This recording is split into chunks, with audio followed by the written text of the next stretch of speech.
Hello dear students. देखो, ये जो मैं कम्युनिटी पोस्ट पर आपको छोटे छोटे क्वेश्चंस देता हूँ, कंसेप्चुअल क्वेश्चंस देता हूँ, तो कई बार मैं इनके सॉल्यूशंस भी बताता हूँ। तो चलो आज बात करते हैं क्वेश्चन 31 से लेकर के 35 तक के सॉल्यूशंस या आंसर्स क्या हैं। फिर भी अभी भी मैं देखता हूँ कि बहुत सारे बच्चे बहुत सिंपल क्वेश्चंस के भी गलत जवाब देते हैं। थोड़ा पढ़ाई सही से करें और एक सीरियस मन बना करके क्वेश्चंस को अटेम्प्ट किया करें। Coming to the question 31, C31 शायद ये सबसे आसान सवाल होगा। विच इज़ नॉट पूछा है, विच is not an intensive property, और बच्चों ने 49% बच्चों ने मोलैलिटी को आंसर दिया है, जबकि मोलैलिटी तो इंटेंसिव प्रॉपर्टी है। पूछ रहे हैं नॉट एन इंटेंसिव प्रॉपर्टी, तो नॉट एन इंटेंसिव प्रॉपर्टी में रिफ्रैक्टिव इंडेक्स इंटेंसिव प्रॉपर्टी है, मोलैलिटी इंटेंसिव प्रॉपर्टी है, EMF of the cell intensive property है, हीट कैपेसिटी हाँ ये एक्सटेंसिव प्रॉपर्टी है, तो ये नॉट द इंटेंसिव प्रॉपर्टी है, तो answer is D. Now coming to question 32, look at 32। Van't Hoff factor is minimum for, minimum पूछा है, तो अगर ध्यान से देखो तो K4 FeCN6 कुछ ना कहा जाए तो डिग्री ऑफ आयोनाइजेशन को हम 1 मान लेंगे, तो ये 1 के 5 पार्टिकल मिल रहे हैं, तो I की वैल्यू 5 हो गई। यूरिया के लिए यूरिया डिसोशिएट नहीं होता, पानी में घुलता है because of the hydrogen bonding and other factors, but dissociate नहीं होता, तो I की वैल्यू 1 है। सोडियम कार्बोनेट, इसके लिए भी I की वैल्यू 1 से ज़्यादा है। अल्फा के बारे में कुछ ना बोला जाए, डिग्री ऑफ आयोनाइजेशन, तो we assume it 1। So accordingly sodium carbonate is also greater than 1. Acidic acid benzene, हाँ यही आंसर है। मिनिमम पूछ रहे हैं तो एसिडिक एसिड जो होता है वो बेंजीन के अंदर डाइमर बना लेता है इस तरीके से, CH3COH twice, H bonded dimer. ये स्ट्रक्चर ही बड़ी इंपॉर्टेंट होती है, बच्चों को ध्यान रखनी चाहिए ये structure. So like that this is OH, ये हाइड्रोजन बॉन्डिंग यहाँ पर होती है। So this is H bonding,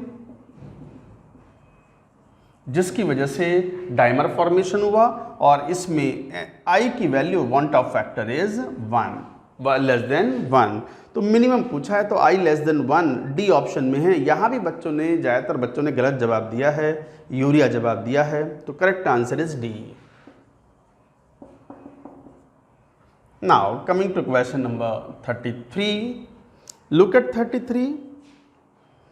Schottky defect is not shown by, Schottky defect बहुत कॉमन डिफेक्ट है, ये सॉलिड स्टेट में पढ़ते हैं। Schottky defect and Frankel defect, Schottky defect generally वहाँ पाया जाता है जहाँ पर लार्ज कैटायन और लार्ज एनायन हो, मतलब कंपेरेबल साइज का कैटायन और एनायन हो, तब होता है। साइज डिफरेंस अगर लार्ज हो जाता है तो generally they go for Frankel defect। तो Schottky defect is not shown by, AGBR Schottky और फ्रैंकल दोनों शो करता है, तो ये तो आंसर में नहीं आएगा।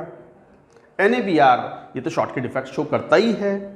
ZNS ये है फ्रैंकल डिफेक्ट शो करता है, it does not show the Schottky defect because of the larger difference between the Zn2+ and sulphide ion. KClB Schottky defect show करता है, तो नॉट शोन बाई, तो आंसर इज C। ये सही दिया है बच्चों ने answer, most of the students give the right answer, तो answer is C। Now question 34. Coming to the question 34, molar solubility of AgCN is maximum in। अब जरा ध्यान से देखो, ये एक अच्छा इंपॉर्टेंट क्वेश्चन है। इसमें भी ज़्यादातर बच्चों ने हाँ सही आंसर दिया है, बफर सॉल्यूशन pH3। कैसे? AgCN सॉलिड इनसॉल्युबल सॉल्ट है, तो sparingly soluble salt Ag+ aqueous cyanide ion, but cyanide ion को कोई भी सोल्यूशन जिसमें H+ होगा तो वो HCN बना लेगा, और ये इक्विलिब्रियम तो पूरा फॉरवर्ड शिफ्ट हो जाता है because K equilibrium for this reaction is very large. तो एक तरीके से साइनाइड आयन जो है वो खत्म करवा दिया, ये रिएक्शन फॉरवर्ड शिफ्ट हुआ, साइनाइड आयन कंज्यूम हुआ। When cyanide ion is consumed, first equilibrium is shifted in the forward direction, solubility is increased. तो सॉल्युबिलिटी मैक्सिमम पूछा है, ए ऑप्शन AgNO3 नहीं, कॉमन आयन इफेक्ट लगेगा, सॉल्युबिलिटी घटेगी। Pure water में भी सॉल्युबिलिटी थोड़ी अच्छी सी हो जाती है क्योंकि थोड़ा सा हाइड्रोलिसिस होता है CN- का, बट जहां H+ मैक्सिमम मिलेंगे वहां सॉल्युबिलिटी मैक्सिमम होगी, तो बफर सॉल्यूशन ऑफ pH3, क्योंकि वहां H+ कंसेंट्रेशन मैक्सिमम है, तो answer is C। Good question. Now question number 35, coming to question number 35, which is not tetrahedral. मैंने नॉट वाले थोड़े ज़्यादा पूछे हैं इस बार, क्योंकि बच्चे फंसते हैं इसमें। बहुत सारे बच्चे फ़ोन करके बोलते हैं कि सर एग्ज़ाम में पूछा जाता है कि विच इज़ इनकरेक्ट, तो हम करेक्ट टिक मारे आते हैं।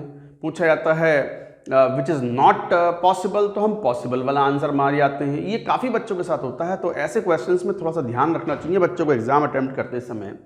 विच इज़ नॉट टेट्राहेड्रल, TiCl4 बता रखा है, TiCl4 D3S हाइब्रिडाइजेशन है, टेट्राहेड्रल है। D0 कॉन्फ़िगरेशन वाले जो कॉम्प्लेक्सेस होते हैं, कोऑर्डिनेशन नंबर 4, वो टेट्राहेड्रल कॉम्प्लेक्सेस होते हैं। SiF4 तो sp3 है, टेट्राहेड्रल।